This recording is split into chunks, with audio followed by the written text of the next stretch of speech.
Chapter 33 Roman Bandits. The next morning Franz woke first, and instantly rang the bell.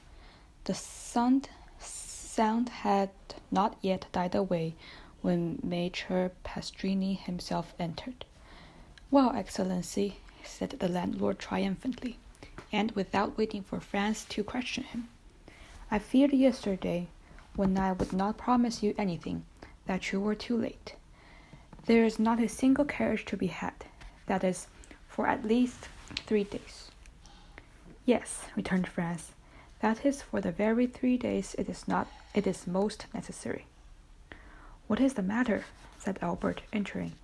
"No carriage to be had?" "Just so," returned Franz. "You have guessed it. Well, your internal city is a devilish nice city."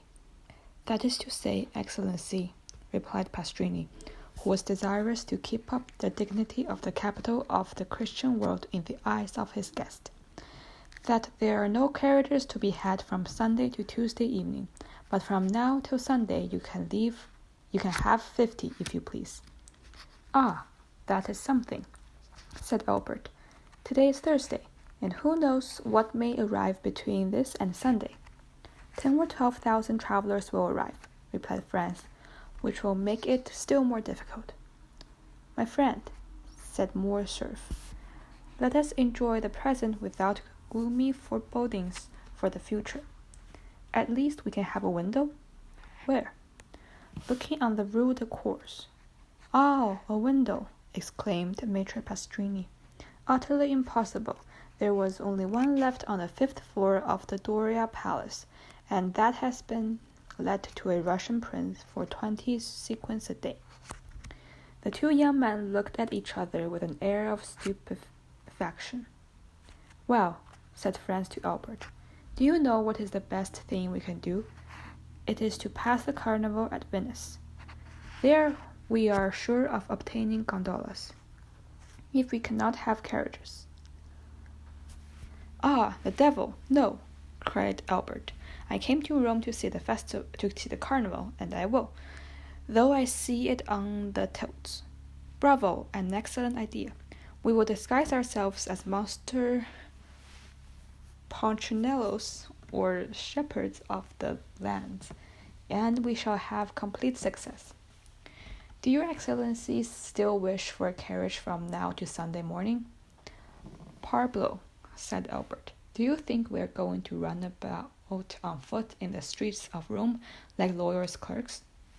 "I hasten to comply with your Excellency's wishes. Only, I tell you beforehand, the carriage will cost you 6 piastres a day. And, as I am not a millionaire like the gentleman in the next apartments," said Franz, "I warn you that as I have been 4 times before Rome, I know the prices of all the carriages. We will give you 12 piastres for today, tomorrow, and the day after, and then you will make a good profit." "But, Excellency," said Pastrini, still striving to gain his point. "Now go," returned Franz, "or I shall go myself and bargain with your afflattator, who is mine also. He is an old friend of mine, who has plundered me pretty well already, and, in the hope of making more out of me, he will take a less price than the one I offer you. He will lose the preference, and that will be your fault." "Do not give yourselves the trouble, Excellency," returned Pastrini, with that smile of the Italian speculator who avows himself defeated. "I will do all I can, and I hope you would be satisfied. And now we understand each other. When do you wish the carriage to be here?" "In an hour." "In an hour it will be at the door." An hour after, the vehicle was at the door. It was a hack conveyance which was elevated to the rank of a private carriage in honor of the occasion. But, in spite of its humble exterior, the young men would have thought themselves happy to have secured it for the last 3 days of the carnival. "Excellency," cried the cicerone, seeing Franz approach the window, "shall I bring the carriage nearer to the palace?" Accustomed as Franz was to the Italian phraseology, his first impulse was to look around him, but these words were addressed to him. Franz was the Excellency, the vehicle was the carriage, and the Hotel de Londres was the palace.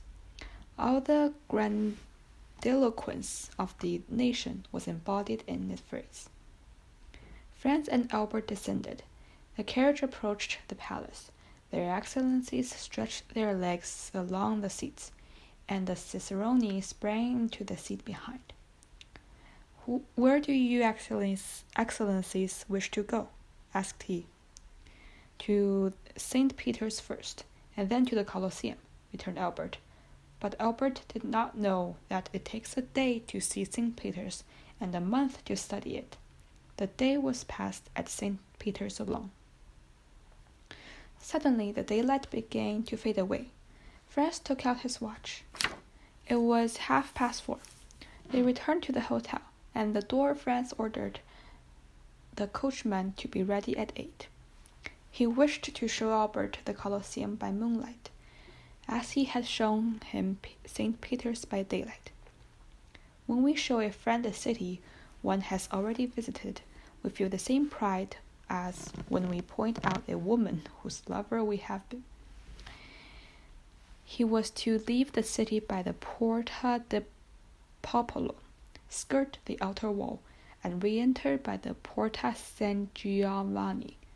Thus, they would behold the Colosseum without being in some measure prepared by the sight of the Capitol, the Forum, the Arch of Septimus Severus, the Temple of Antonius and Faustina, and the Via Sacra. They sat down to dinner. Maitre Pastrini had promised them a banquet. He gave them a tolerable repast. At the end of the dinner he entered in person.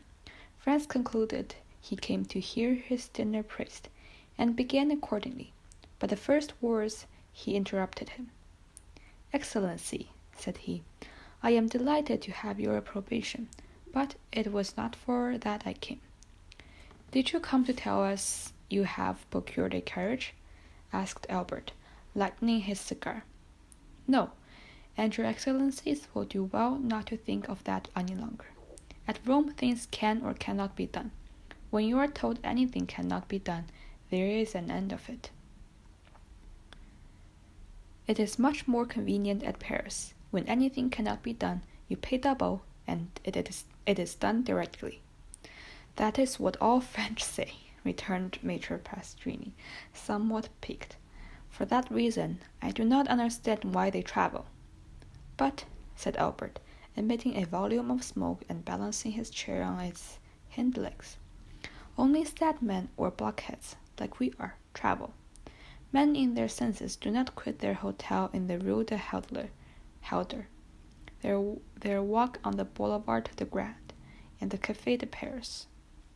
It is, of course, understood that Albert resided in the aforesaid rue, appeared every day on the fashionable walk, and dined frequently at the only café where you can really dine, that is, if you are on good terms with its waiters. Maitre Pastrini remained silent a short time. It was evident that he was musing over this answer, which did not seem very clear. "But," said Franz, in his turn interrupting his host's meditations, you had some motive for coming here. May I beg to know what it was?" "Ah, yes, you have ordered your carriage at 8 o'clock precisely." "I have." "You intend visiting El Colosseo?" "You mean the Colosseum?" "It is the same thing. You have told your coachman to leave the city by the Porta del Popolo, to drive around the walls and re-enter by the Porta San Giovanni?" "These are my words exactly." "Well, this route is impossible." "Impossible? Very dangerous, to say at least." "Dangerous? And why?" "On account of the famous Luigi Vampa." "Pray, who may this famous Luigi Vampa be?" inquired Albert. "He may be very famous at Rome, but I can assure you he is quite unknown at Paris." "What? Do you not know him?" "I have not that honor." "You have never heard his name?" Never. Well then, he is a bandit, compared to whom the Desires and the Gasparons were children. What? Now then, Albert, cried Franz, here is a bandit for you at last. I forewarn you, Maitre Pastrini, that I shall not believe one word of what you are going to tell us. Having told you this, begin. Once upon a time. Well, go on. Maitre Pastrini turned around to Franz, who seemed to him the more reasonable of the two. We must do him justice. He had had a great many Frenchmen in his house, but we had never been able to comprehend one side of their character. Excellency, said he gravely, addressing Franz, if you look upon me as a liar, it is useless for me to say anything. It was for your interest Albert does not say you are a liar, Maitre Pastrini, said Franz, but that he will not believe what you are going to tell us. But I will believe all you say, so proceed. But if your excellencies doubt my veracity, Maitre Pastrini, returned Franz, you are more suspectable than Cassandra, who was a prophetess, and yet no one believed her, whilst you, at least, are sure of the credence of half your authority. Come, sit down, and tell us all about this Luigi Vampa. I had told your excellency he is the most famous bandit we have had since the days of Mastrilla. Well, what has this bandit to do with the order I have given the coachman to leave the city by the Porta de Popolo and re-enter by the Porta San Giovanni?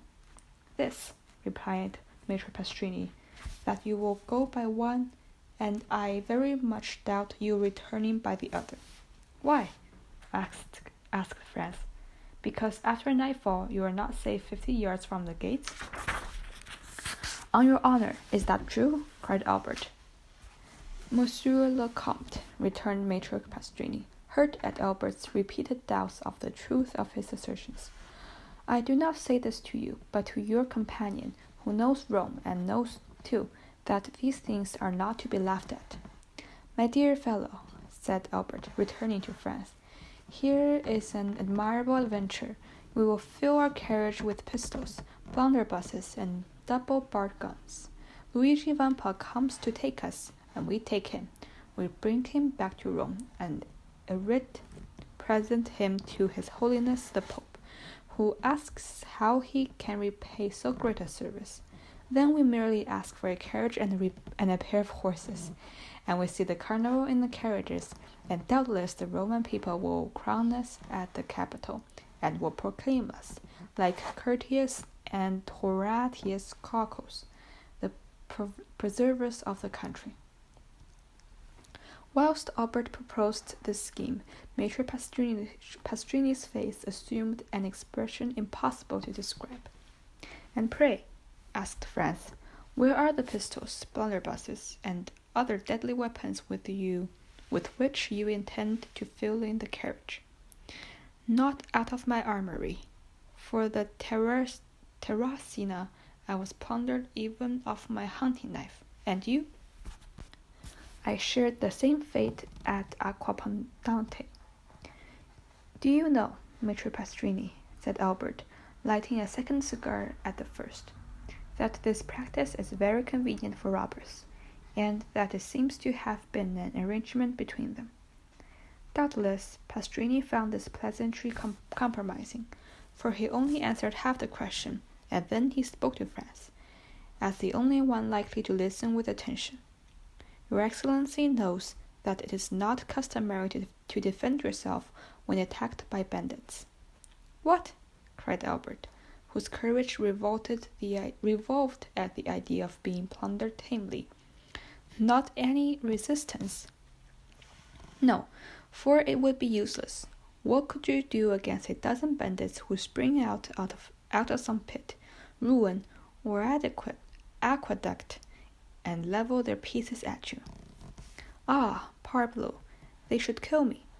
The innkeeper turned to Franz with an air that seemed to say, your friend is decidedly mad. My dear Albert, returned Franz, your answer is sublime. and worthy the let him die of cornmeal. Only, when Horace made that answer, the safety of Rome was concerned. But as for us, it is only to gratify a whim, and it would be ridiculous for us to risk our lives for so foolish a motive. Albert poured himself out a glass of Lacrima Christi, which he sipped at intervals, muttering some unintelligible words. "Well, Pastrini," said Franz, "now that my companion is quieted, and you have seen how peaceful my intentions are, tell me who is this Luigi Vampa? Is he a shepherd or a nobleman, young or old, tall or short? Describe him, in order that, if we meet him by chance, like Jean Spogar or Lara, we may recognize him." You could not apply to anyone better able to inform you on all these points, for I knew him when he was a child, and one day that I fell into his hands, going from Ferentino to Alartri, he, fortunately for me, recollected our old acquaintance and set me free, not only without ransom, but made me a present of a very splendid watch, and related his history to me.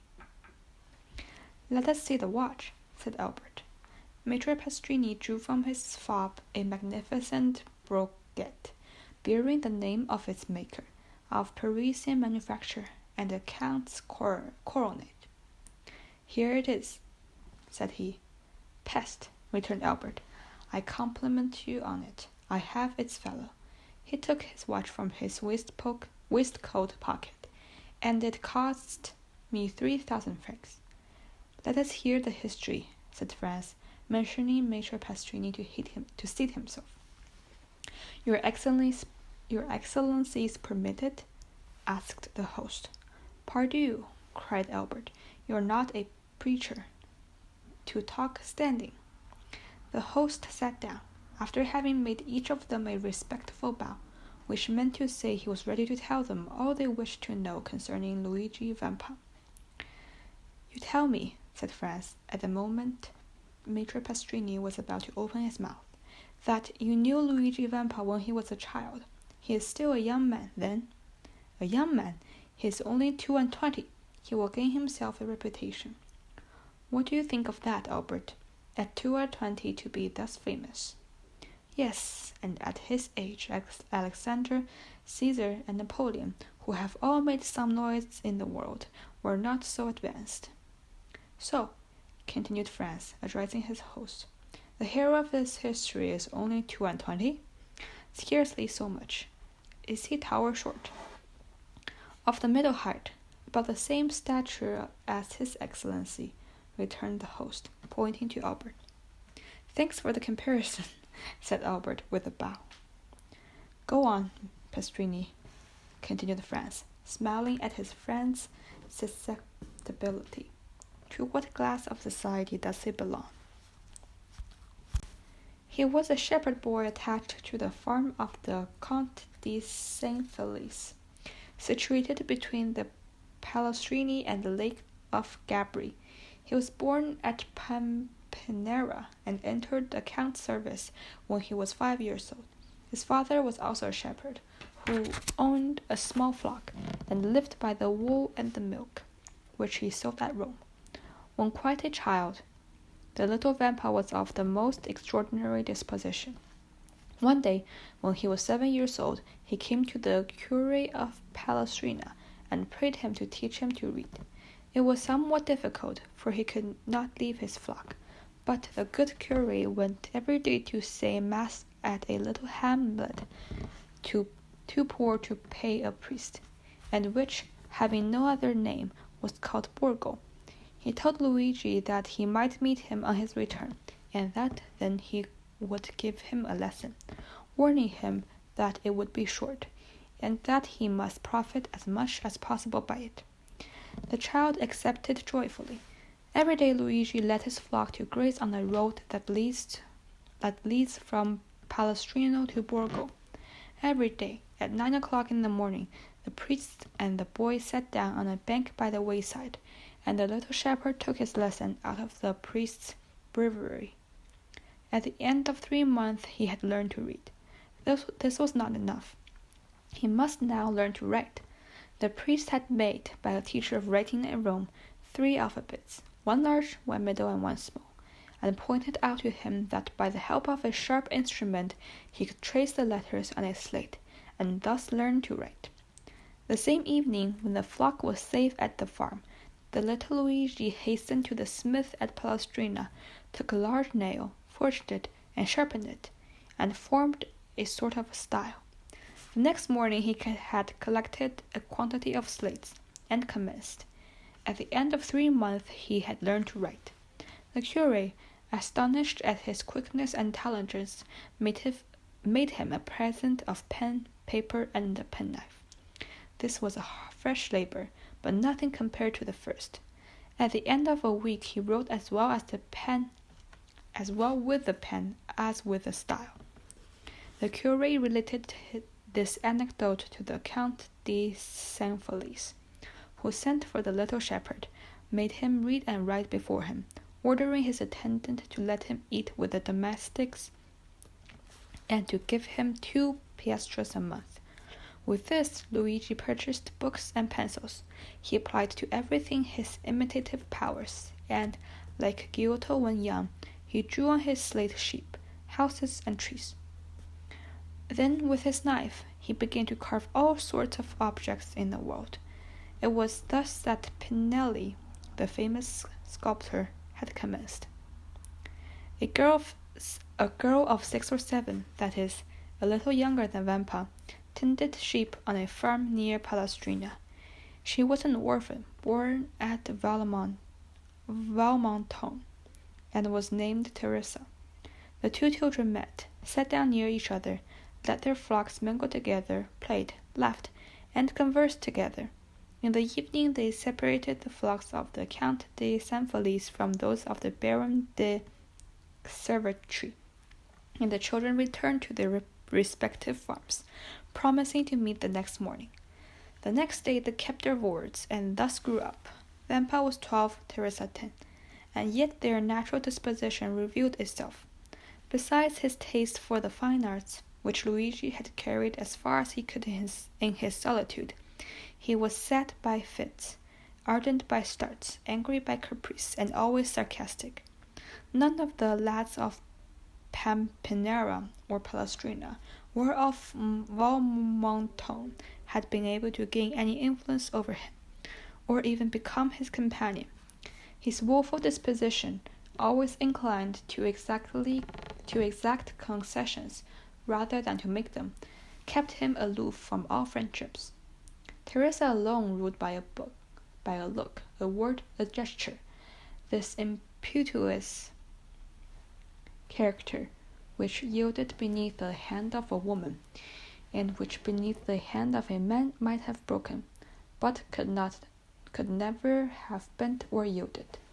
Teresa was, on the contrary, lively and gay, but coquettish to excess. The 2 piastres that Luigi received every month from the Count de Saint-Felice's steward, and the price of all the little carvings in the wood he sold at Rome, were expended in earrings, necklaces, and gold hairpins, so that, thanks to her friend's generosity, Teresa was the most beautiful and well-attired peasant near Rome. The 2 children grew up together, passing all their time with each other, and giving themselves up to the wild ideas of their different characters. Thus, in all their dreams, their wishes, and their conversations, Vampa saw himself the captain of a vessel, general of an army, or governor of a province. Teresa saw herself rich, superbly attired, and attended by a train of liveried domestics.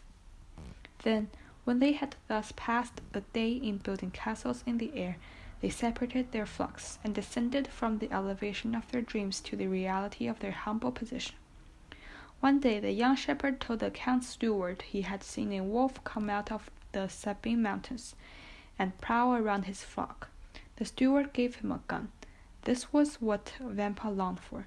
This gun had an excellent barrel, made at Brescia, and carrying a ball with the precision of an English rifle.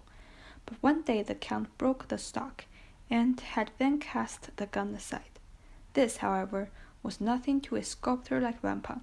He examined the ancient stock, calculated what change it would require to adapt the gun to his shoulder, and made a fresh stock, so beautifully carved that it would have fetched 15 or 20 piastres, had he chosen to sell it, but nothing could be farther from his thoughts. For a long time a gun had been the young man's greatest ambition. In every country where independence has taken place of liberty, the first desire of a manly heart is to possess a weapon, which at once renders him capable of defense or attack, and, by rendering its owner terrible, makes him often redoubted. From this moment, Vampa devoted all his leisure time to perfecting himself in the use of this precious weapon. He purchased powder and ball, and everything served him for a mark. A trunk of some old and moss-grown olive tree that grew on the Sabine mountains, the fox, as he quitted his earth on some marauding excursion, and the eagle that soared above their heads. And thus he soon became so expert that Teresa overcame the terror she at first felt at the report, and amused herself by watching him direct the ball wherever he pleased, with as much accuracy as if placed by the hand.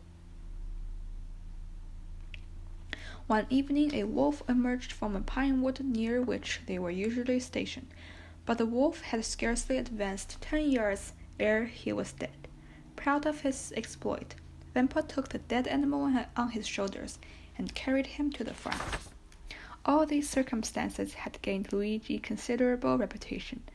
The man of superior abilities always finds admirers, go where he will. He was spoken of as the most adroit and strongest and the most courageous contadino for 10 leagues round, and although Teresa was universally allowed to be the most beautiful girl of the Sabines, no one had ever spoken to her of love, because it was known that he was beloved by Vampa. And yet the two young people had never declared their affection. They had grown together like two trees whose roots are mingled, whose branches intertwine, and whose perfume rises together to the heavens. Only their wish to see each other had become a necessity, and they would have preferred death to a day's separation. Teresa was 16 and Vampa 18. About this time, a band of brigands that had established itself in the Lepini mountains began to be much spoken of. The brigands have never been really extirpated from the neighborhood of Rome. Sometimes a chief is wanted, but when a chief presents himself, he really wants a band. The celebrated Cucumetto, pursued in the Abruzzi, driven out of the kingdom of Naples, where he had carried on a singular war, had crossed the Garigliano like Manfred, and had come between Sonnino and Juperno, to take refuge on the banks of the Amasina. It was who strove to recognize a band, and who followed the footsteps of Desessers and Gasparon, whom he hoped to surpass. Many young men of Pastrina,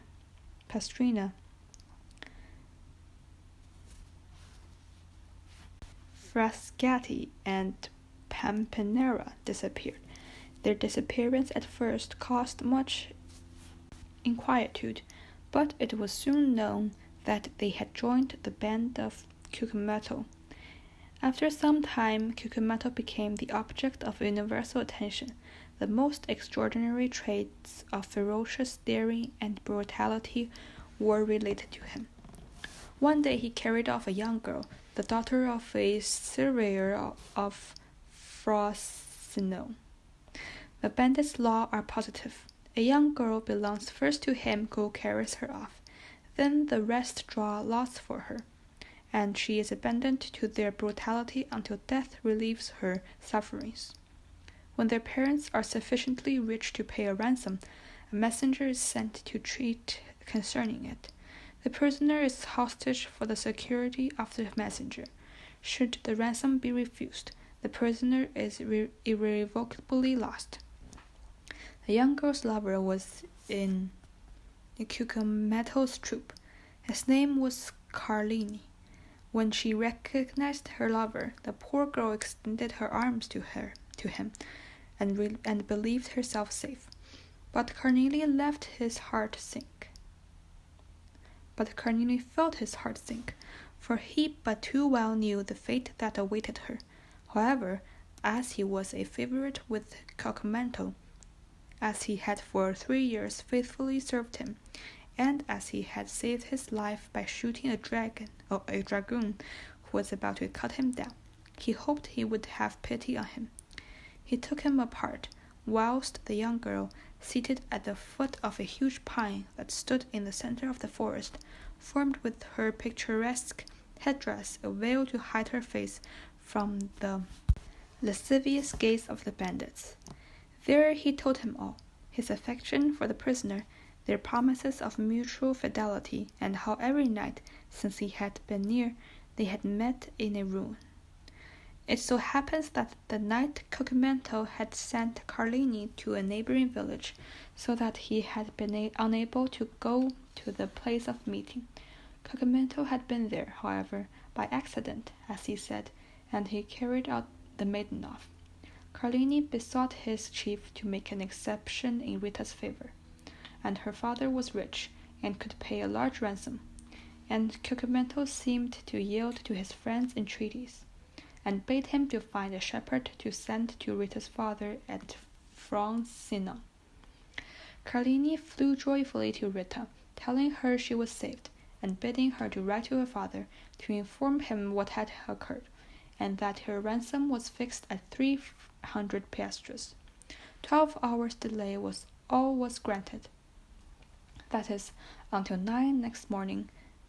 The instant the letter was written, Carlini seized it and hastened to the plain to find a messenger. He found a young shepherd watching his flock. The natural messenger of the bandits are the shepherds who live between the city and the mountains, between civilized and savage life. The boy undertook the commission, promising to be in Frosinone in less than an hour. Carlini returned, anxious to see his mistress, and announced the joyful intelligence. He found the troop in the glade, supping off the provisions exact as contributions from the peasants, but his eyes vainly sought Rita and Cucumento amongst them. He inquired where they were, and was answered by a burst of laughter. A cold perspiration burst from every pore, and his hair stood on end. He repeated his question. One of the bandits rose and offered him a glass filled with wine of Orvieto, saying, "To the health of the brave Cucumento and the fair Rita." At this moment Carlini heard the cry of a woman. He divined the truth, seized the glass, broke it across the face of him who presented it, and rushed toward the spot whence the cry came from. After 100 yards he turned the corner of the thicket. He found Rita senseless in the arms of Cucumento. At the sight of Carlini, Cucumento rose, a pistol in each hand. The two brigands looked at each other for a moment, the one with a smile of lasciviousness on his lips, the other with the pallor of death on his brow. It seemed that something terrible was about to pass between these two men, but by degrees Carlini's features relaxed. His hand, which grasped one of the pistols in his belt, fell to his side. Rita lay between them. The moon lighted the group. "Well," said Cucumento, "you have executed your commission." "Yes, Captain," returned Carlini. "At 9 o'clock tomorrow Rita's father will be there with the money." "It is well. In the meantime we will have a merry night. This young girl is charming, and does credit to your taste. Now, as I am not egotistical, we will return to our comrades and draw lots for her." "You have determined, then, to abandon her to the common law?" said Carlini. "Why should an exception be made in her favor?" "I thought that my entreaties—" "What right have you, any more than the rest, to ask for an exception. It is true. But never mind, continued Monte, laughing. Sooner or later your turn will come. Carlini's teeth clenched convulsively. Now then, said Monte, advancing toward the other bandits. Are you coming? I follow you. Monte departed without losing sight of Carlini, for, doubtless, he feared lest he should strike him unawares. But nothing betrayed a hostile design on Carlini's part. He was standing, his arms folded, near Rita, who was still insensible. Monte fancied for a moment the young man was about to take her in his arms and fly, but this mattered little to him, now that Rita had been his, and as for the money, 300 piastres distributed amongst the band was so small a sum that he cared little about it. He continued to follow the path to the glade, but, as to his great surprise, Carlini arrived almost as soon as himself. Let us draw lots, cried all the brigands, when they saw the chief. Their demand was fair, and the chief inclined his head in a sign of acquiescence. The eyes of all shone fiercely as they made the demand, and the red light of the fire made them look like demons. The names of all, including Carlini, were placed in a hat, and the youngest of the band drew forth a ticket. The ticket bore the name of Diavolaccio. He was the man who had proposed to Carlini the health for their chief, and to whom Carlini replied by breaking the glass across his face. A large wound, extended from the temple to the mouth, was bleeding profusely. Diavolaccio, seeing himself thus favored by fortune, burst into a loud laugh. Captain, said he, just now Carlini would not drink your health when I proposed it to him, proposed mine to him, and let us see if he will be more condescending to you than to me. Everyone expected an explosion on Carlini's part, but to their great surprise, he took the glass in one hand and flask in the other, and filling it. Your health, Diavolaccio, said he calmly, and he drank it off without his hand trembling in the least. Then sitting down by the fire, my supper, said he, my expedition has given me an appetite. Well done, Carlini, cried the brigands. That is acting like a good fellow, and they all formed a circle around the fire, whilst Diavolaccio disappeared.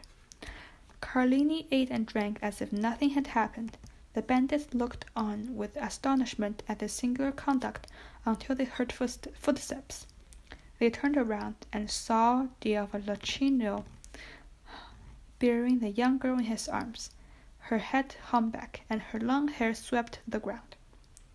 As they entered the circle, the bandits could perceive, by the firelight, the unhealthy pallor of the young girl and of Diavolaccio.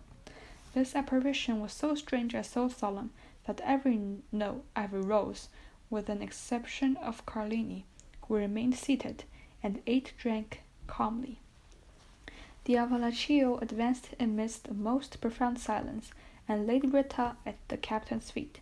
Then everyone could understand the cause of the unearthly pallor of the young girl and the bandit. A knife was plunged up to the hilt in Rita's left breast. Everyone looked at Carlini. The sheath at his belt was empty. Ah, said the chief. I now understand why Carlini stayed behind. All savage natures appreciate a desperate need. No other of the bandits would perhaps have done the same, but they all understood what Carlini had done. Now then, cried Carlini, rising in his turn, and approaching the corpse, his hand on the butt of one of his pistols. Does anyone dispute the possession of this woman with me? No, returned the chief. She is thine. Carlini raised her in his arms, and carried her out of the circle of light caused by the fire. Monte placed his sentinels for the night, and the bandits wrapped themselves in their cloaks, and lay down before the fire. At midnight the sentinel gave the alarm, and in an instant all were on the alert. It was Rita's father, who brought his daughter's ransom in person. "Here," said he to Cucumetto, "here are 300 piastres. Give me back my child." But the chief, without taking the money, made a sign to him to follow him. The old man obeyed. They both advanced beneath the trees, although whose branches streamed the moonlight. Cucumetto stopped at last, and pointed to 2 persons grouped at the foot of a tree. "There," said he, "demand thy child of Carlini. He will tell thee what has become of her." And he returned to his companions. The old man remained motionless. He felt that some great and unforeseen misfortune hung over his head. At length he advanced toward the group, which he could not comprehend. As he approached, Carlini raised his head, and the forms of 2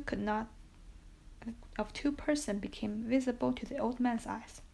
A female lay on the ground, her head resting on the knees of a man who was seated by her. As he raised his head, the female's face became visible. The old man recognized his child, and Carlini recognized the old man. "I expect thee," said the bandit to Rita's father. "Wretch," returned the old man, "what hast thou done?" And he gazed with terror on Rita, pale and bloody, a knife buried in her bosom. A ray of moonlight poured through the trees, and lighted up the face of the dead. "Cucumetto had violated thy daughter," said the bandit. "I loved her. Therefore I slew her, for she would have served as the sport of the whole band." The old man spoke not, and grew pale as death. "Now," continued Carlini, "if I have done wrongly, avenge her." And withdrawing the knife from the wound in Rita's bosom, he held it out to the old man with one hand, whilst with the other he tore open his vest. "Thou hast done well," returned the old man in a hoarse voice. "Embrace me, my son." Carlini threw himself, sobbing like a child, into the arms of his mistress's father. These were the first tears of the man of blood had ever wept. "Now," said the old man, "aid me to bury my child." Carlini fetched 2 pickaxes, and the father and the lover began to dig at the foot of a huge oak, beneath which the young girl was to repose. When the grave was formed, the father embraced her first, then the lover. Afterward, one taking the head, the other the feet, they placed her in the grave. Then they knelt on each side of the grave, and said the prayers of the dead. Then, when they had finished, they cast the earth over the corpse, until the grave was filled.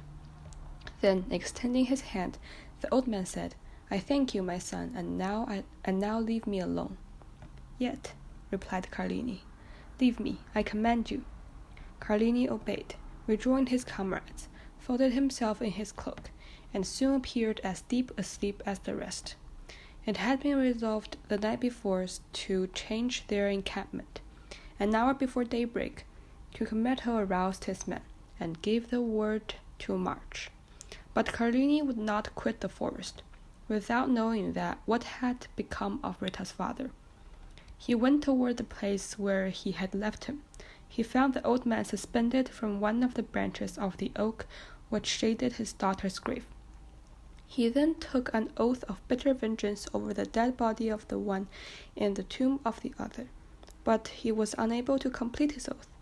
For 2 days afterward, in a rencontre with the Roman carbineers, Carlini was killed. There was some surprise, however, that as he was with his face to the enemy, he should have received a ball between his shoulders. That astonishment ceased when one of the brigands remarked to his comrades that Cucumetto was stationed 10 paces in Carlini's rear when he fell. On the morning of the departure from the forest of Frosinone, he had followed Carlini in the darkness, had heard his oath of vengeance, and, like a wise man, anticipated it. They told 10 other stories of this bandit chief, each more singular than the other.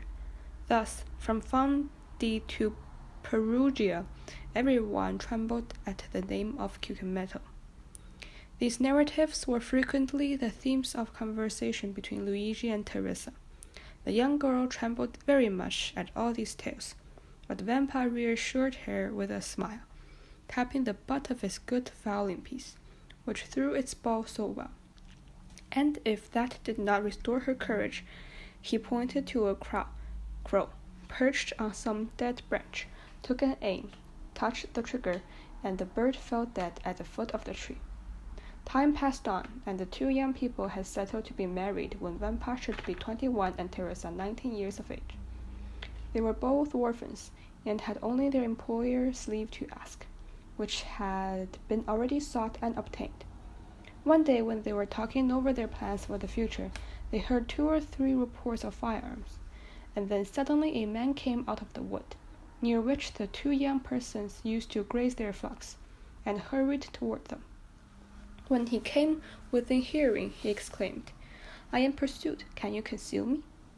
They knew full well that this fugitive must be a bandit, but there is an innate sympathy between the Roman brigand and the Roman peasant, and the latter is always ready to aid the former. Vampa, without saying a word, hastened to the stone that closed up the entrance to their grotto, drew it away, made a sign to the fugitive to take refuge there. In a retreat unknown to everyone, closed the stone upon him, and then went and resumed his seat by Teresa. Instantly afterward, 4 carbineers on horseback appeared on the edge of the wood. 3 of them appeared to be looking for the fugitive, whilst the 4th dragged a brigand prisoner by the neck. The 3 carbineers scrutinized all sides, saw the young peasants, and galloping up, interrogated them. They had seen no one. "That is very annoying, Brigadier, for the man we're looking for is the chief." "Cucumetto?" cried Luigi and Teresa at the same moment.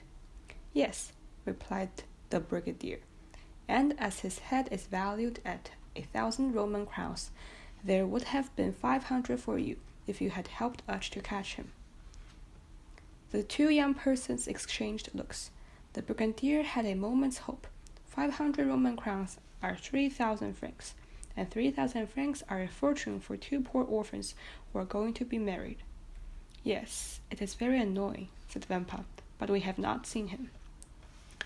Then the carbineers scoured the country in different directions, but in vain. Then after a time they disappeared. Vampa then removed the stone, and Cucumetto came out. He had seen, through the crevices in granite, the 2 young peasants talking with the carbineers, and guessed the subject of their parley. He had read in the countenance of Luigi and Teresa their steadfast resolution not to surrender him, and he drew from his pocket a purse full of gold, which he offered to them. But Vampa raised his head proudly. As to Teresa, her eyes sparkled when she thought of all the fine gowns and gay jewelry she could buy with this purse of gold. Cucumetto was a cunning fiend, and had assumed the form of a brigand instead of a serpent, and this look of Teresa revealed to him that she was a worthy daughter of Eve. And she returned to the forest, pausing several times on his way, under the pretext of saluting his protectors. Several days elapsed, and they neither saw nor heard of Cucumetto. The time of the carnival was at hand, and Count de Saint Felice announced a grand masked ball, to which all that were distinguished in Rome were invited. Teresa had a great desire to see this ball. Luigi asked permission of his protector, the steward, that she might be present amongst the servants of the house. This was granted. The ball was given by the Count for the particular pleasure of his daughter Carmilla, whom he adored. Carmilla was precisely the age and figure of Teresa, and Teresa was as handsome as Carmilla. On the evening of the ball, Teresa was attired in her best, her most brilliant hair ornaments, and the gayest glass beads. She was in the costume of the woman of Frascati. Luigi wore the very picturesque garb of the Roman peasant at holiday time, They both mixed, as they had leave to do, with the servants and peasants. The fete was magnificent. Not only was the villa brilliantly illuminated, but thousands of colored lanterns were suspended from the trees in the garden, and very soon the palace overflowed to the terraces, and the terrace to the garden walks. At each cross path was an orchestra, and the tables spread with refreshments, and the guests stopped, formed, and danced in every part of the grounds they pleased. Carmilla was attired like a woman of Sonnino. Her cap was embroidered with pearls. The pins in her hair were of gold diamonds. Her girdle was of Turkey silk, and large embroidered flowers. Her bodice and skirt were of cashmere, her apron of Indian muslin, and the buttons of her corset were of jewels. Two of her companions were dressed, the one as the woman of Nettuno, the other as the woman of La Riccia.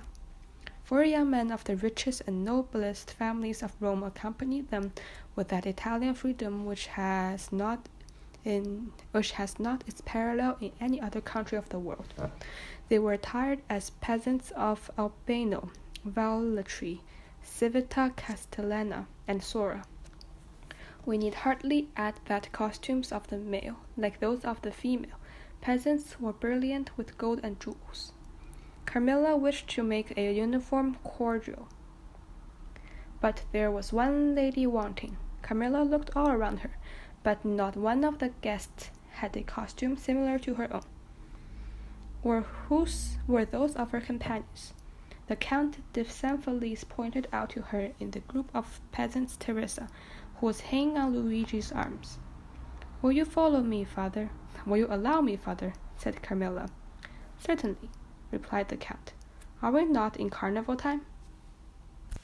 Carmilla turned toward the young man who was talking with her, and saying a few words to him, pointed with her finger to Teresa. The young man followed with his eyes the lovely hand which made this indication, bowed in obedience, and then went to Teresa, and invited her to dance in a quadrille directed by the Count's daughter. Teresa felt something like a flame pass over her face. She looked at Luigi, who could not refuse his assent. Luigi slowly relinquished Teresa's arm, which he had held beneath his own, and Teresa, accompanied by her elegant cavalier, took her appointed place with much agitation in the aristocratic quadrille. Certainly, in the eyes of an artist, the exact and strict costume of Teresa had a very different character from that of Carmilla and her companions, but Teresa was frivolous and coquettish, and thus the embroidery and the muslins, the brilliant cashmere, the enameled girdles, all dazzled her, and the reflection of sapphires and diamonds turned her giddy brain. Luigi felt a sensation hitherto unknown arising in his mind. It was like an acute pain which gnawed at his heart, and then passed thrillingly throughout his frame, chasing through his veins and pervading his entire body. He followed with his eyes each movement of Teresa and her cavalier. As Luigi could read in the ardent looks of the good-looking young man that his language was that of praise, it seemed as if the whole world was turning around with him, and all the voices of hell were whispering in his ears ideas of murder and assassination. Then, fearing that his paroxysm might get the better of him, he clutched with one hand the branch of a tree against which he was leaning, with the other convulsively grasped the dagger, with a carved handle, which was in his belt, and which, unwittingly, he drew from the scabbard from time to time. Luigi was jealous. He felt that, influenced by her ambition and coquettish disposition, Teresa might escape him. The young peasant girl, at first timid and scared, soon recovered herself. We have said that Teresa was handsome, but that is not all.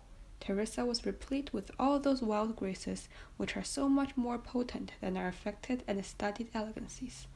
She had almost all the honours of the quadrille, and if she were envious of the Count de St. Felix's daughter, we will not undertake to say that Carmilla was not jealous of her. Thus it was with overpowering compliments that her handsome cavalier led her back to the place whence he had taken her, and where Luigi awaited her. Twice or thrice the young girl had glanced at Luigi, and each time she saw he was pale and his features agitated.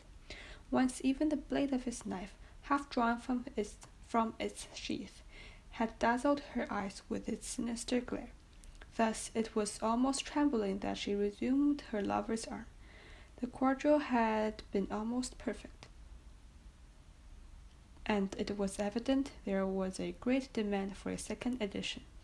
Carmilla alone objected to it, but the Count de St. Felix begged his daughter so earnestly that she acceded to it.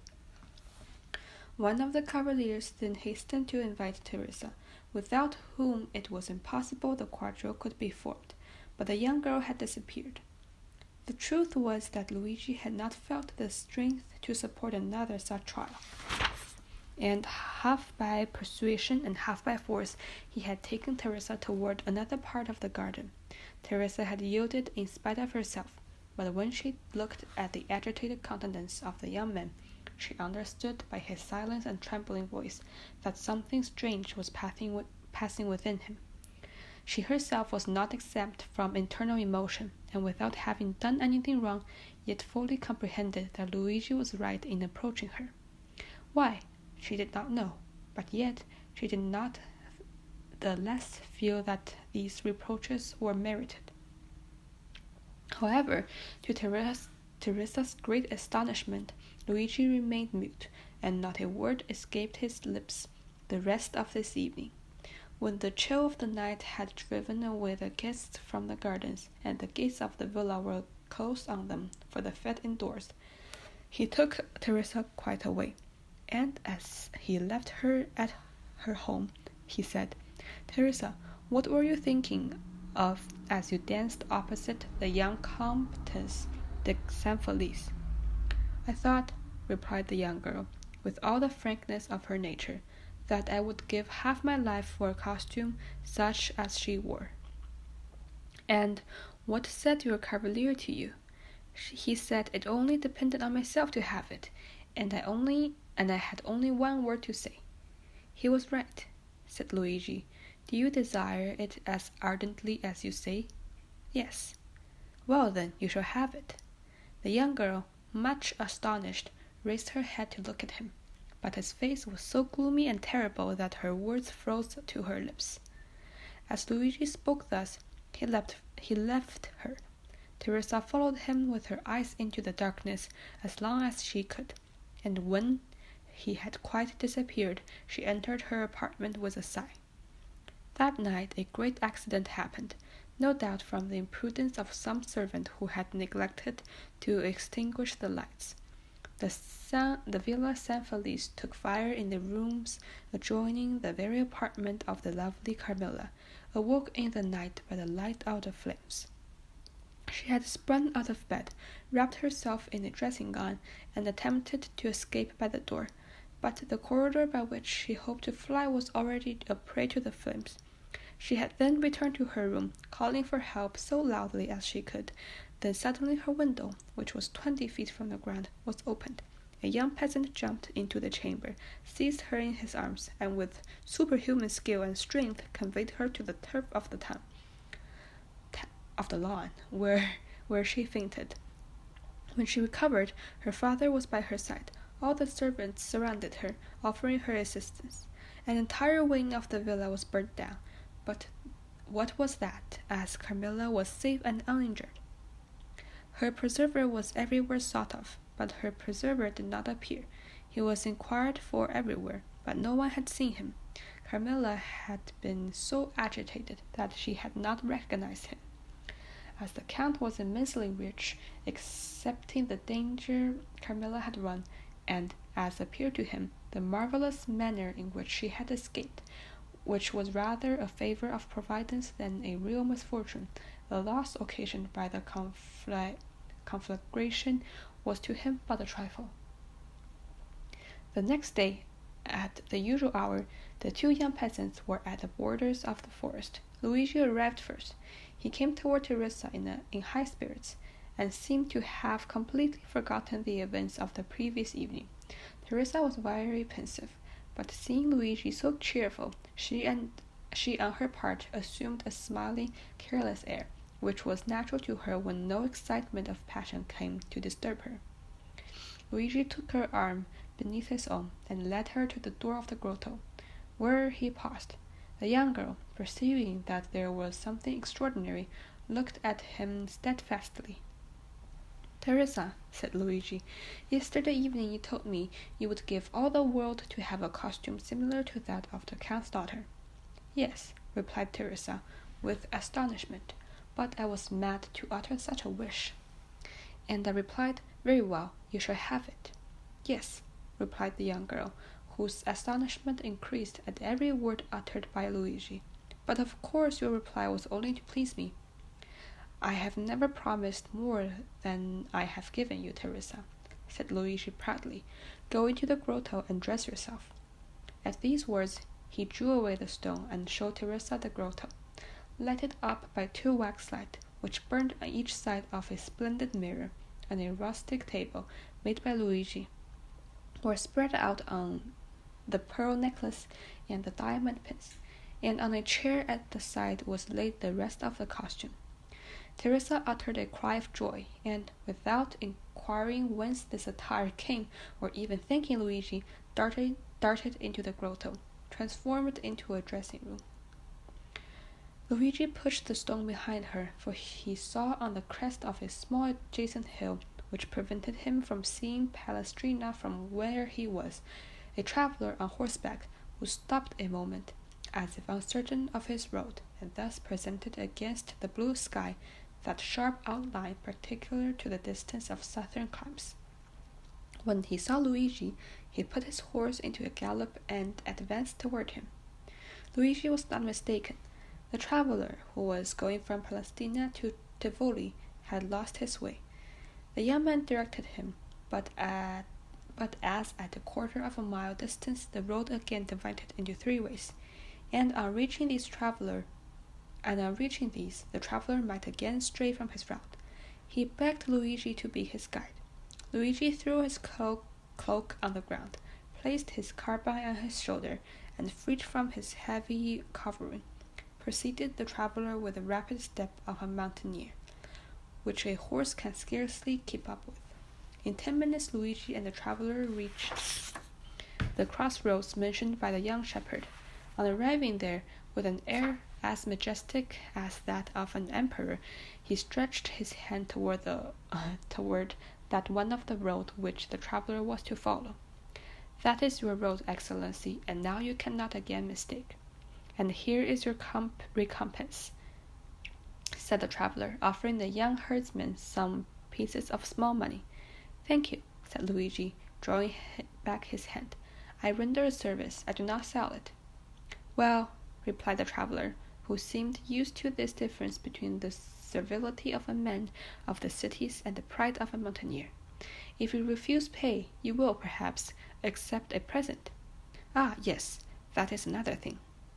"Then," said the traveler, "take these 2 Venice sequins and give them to your bride, to make herself a pair of earrings." "And then do you take this poniard?" said the young herdsman.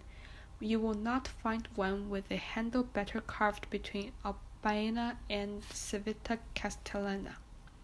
"I accept it," answered the traveler, "but then the obligation will be on my side, for this poniard is worth more than 2 sequins." "For a dealer, perhaps, but for me, who engraved it for myself, it is hardly worth a piastre." "What is your name?" inquired the traveler. "Luigi Vampa," replied the shepherd, with the same air as he would have replied Alexander, king of Macedon. "And yours?"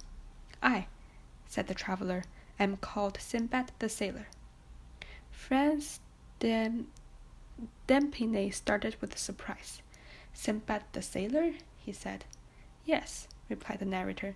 That was the name which the traveller gave to Vampa as his own. Well, and what may you have to say against this name? Inquired Albert. It is a very pretty name, and the adventures of the gentleman of that name amused me very much in my youth, I must confess. Franz said no more. The name of Sinbad the Sailor, as may well to be supposed, awakened in him a world of recollections, as had the name of the Count of Monte Cristo on the previous evening. Proceed, said he to the host. Vampa put the 2 sequins haughtily into his pocket, and slowly returned by the way he had gone. As he came within 200 or 300 paces of the grotto, he thought he heard a cry. He listened to know whence the sound could proceed. A moment afterward, and he heard his own name pronounced distinctly. The cry proceeded from the grotto. He bounded like a chamois, cocking his carbine as he went, and in a moment reached the summit of a hill opposite to that on which he had perceived the traveller. Thence cries of "Help! Help!" came more distinctly on his ear. He cast his eyes around him and saw a man carrying off Teresa, as the centaur Nessus carried off Deianira. This man, who was hastening toward the wood, was already 3/4 of the way on the road from the grotto to the forest. Vampa measured the distance. The man was at least 200 paces in advance of him, and there was not a chance of overtaking him before he reached the wood. The young shepherd stopped, as if his feet had been rooted to the ground. Then he put the butt of his carbine to his shoulder, slowly took aim at the ravisher,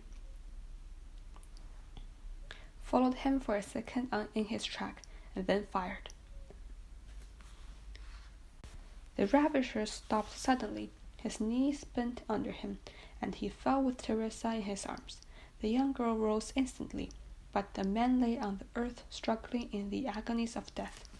Vampa then rushed toward Teresa, for at 10 paces from the dying man her legs had failed her.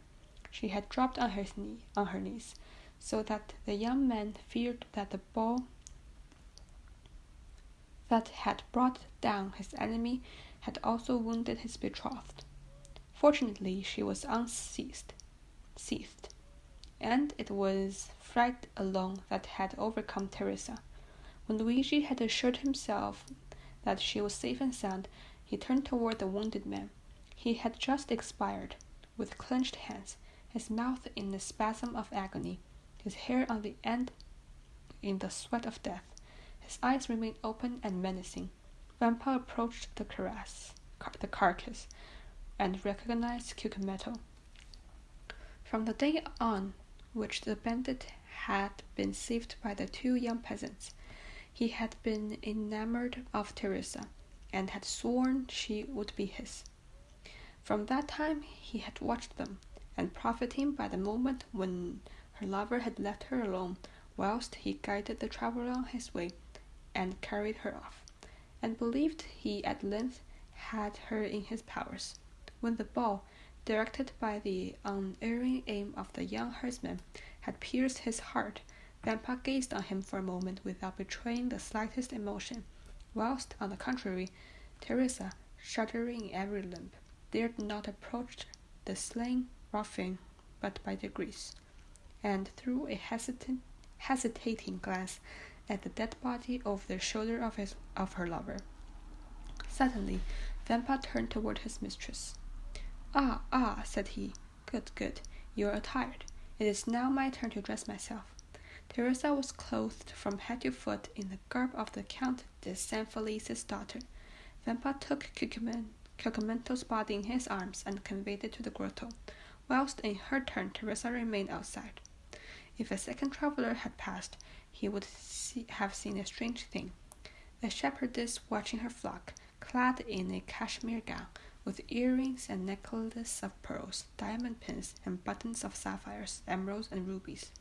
He would, no doubt, have believed that he had returned to the time of Florian, and would have declared, on returning to Paris, that he had met the shepherdess of the Alps seated at the foot of the seventh hill.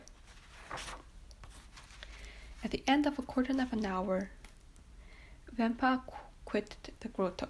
His costume was no less elegant than that of Teresa.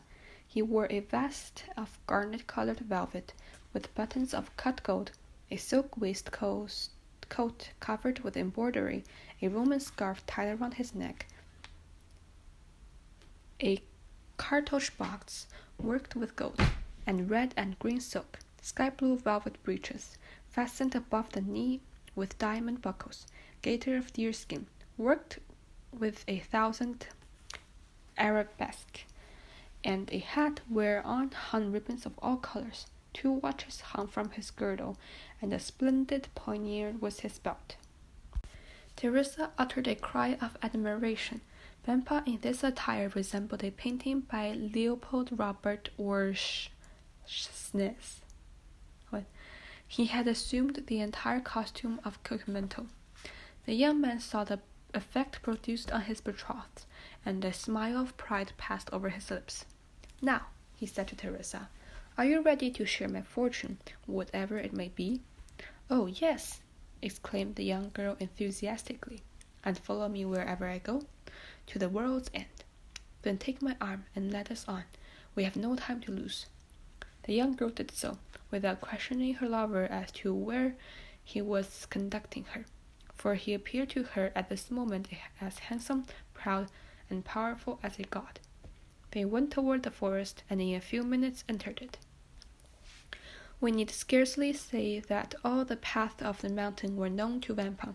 He therefore went forward without a moment's hesitation, although there was no beaten track, but he knew his path by looking at the trees and bushes, and thus they kept on advancing for nearly an hour and a half. At the end of this time they had reached the thickest part of the forest. A torrent, whose bed was dry, led into a deep gorge. Vampa took this wild road, which, enclosed between 2 ridges, and shadowed by the tufted umbrage of the pines, seemed, but for the absence of the facile descensus, that path to Avernus of which Virgil speaks. Teresa had become alarmed at the wild and deserted look of the place, and pressed closely against her guide, not uttering a syllable, but as she saw him advance with even steps and a composed countenance, she endeavored to repress her emotion. Suddenly, about 10 paces from them, a man advanced from behind a tree and aimed at Vampa. "Not another step," he said, "or you are a dead man." "What then?" said Vampa, raising his hand with a gesture of disdain, whilst Teresa, no longer able to restrain her alarm, clung closely to him. "Do wolves rend each other?" "Who are you?" inquired the sentinel. "I am Luigi Vampa, shepherd of the farm of San Felice." "What do you want?" "I will speak with your companions who are in the recess at Rocca Bianca." "Follow me, then," said the sentinel, "or, as you know your way, go first." Vampa smiled disdainfully at this precaution of the bandit, went before Teresa, and continued to advance with the same firm and easy steps as before. At the end of 10 minutes, the bandit made them a sign to stop. The 2 young persons obeyed. Then the bandit thrice imitated the cry of a crow. A croaking answered the signal. "Good," said the sentry. "You may now advance." Luigi and Teresa again set forward. As they advanced, Teresa clung tremblingly to her lover, as she saw through the tree arms appear and the barrels of carbines shine. The clearing of Rocca Bianca was at the top of a small mountain, which no doubt in the former days had been a volcano, an extinct volcano before the days when Remus and Romulus had deserted Alba to find the city of Rome. Teresa and Luigi reached the summit, and all at once found themselves in the presence of 20 bandits. "Here is a young man who seeks and wishes to speak to you," said the sentinel. "What has he to say?" inquired the young man who was in command in the chief's absence. "I wish to say that I am tired of a shepherd's life," was Vampa's reply. "Ah, I understand," said the lieutenant, "and you seek admittance into our ranks." "Welcome," cried several bandits of Perusio, Pampinara, and Anagni, who had recognized Luigi Vampa. "Yes, but I come to ask something more than to be your companion." "And what may that be?" inquired the bandits, with astonishment. "I come to ask to be your captain," said the young man. The bandits shouted with laughter. "And what have you done to aspire to this honor?" demanded the lieutenant.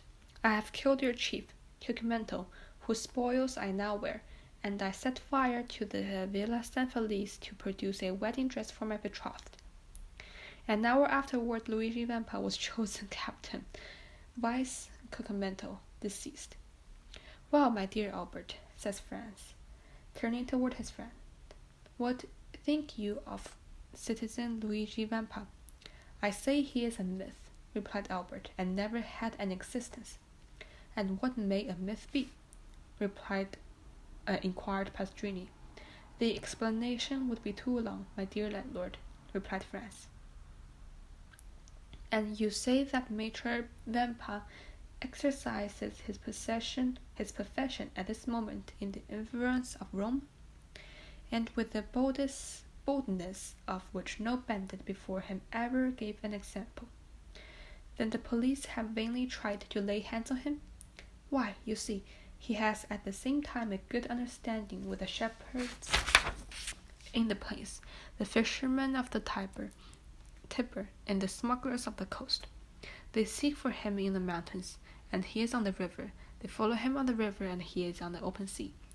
And when they fancy that he has taken refuge in the Isle of Giglio, of Guanotti, or Monte Cristo, he reappears suddenly at Albano, Tivoli, or La Riccia." "And how does he behave toward travelers?" "Alas, his plan is very simple. It depends on the distance he may be from the city, whether he gives 8 hours, 12 hours, or a day wherein to pay their ransom. And when that time has elapsed and he allows another hour's grace, at the 60th minute of this hour, if the money is not forthcoming, he blows out the prisoner's brain with a pistol shot, or plants his dagger in his heart, and that settles the account." "Well, Albert," inquired Franz of his companion, "are you still disposed to go to the Colosseum by the outer boulevards?" "Perfectly," said Albert, "if the way be more picturesque." The clock struck 9 as the door opened, and the coachman appeared. "Excellencies," says he, "the coach is ready." "Well then," said Franz, "let us to the Colosseum." "By the Porta de Popolo, or by the streets?" "Streets, your excellencies." "By the streets, morbleu, by the streets," cried Franz. "Ah, my dear fellow," said Albert, rising and lighting his third cigar, "really, I thought you had more courage." So saying, the two young men went down the staircase and got into the carriage.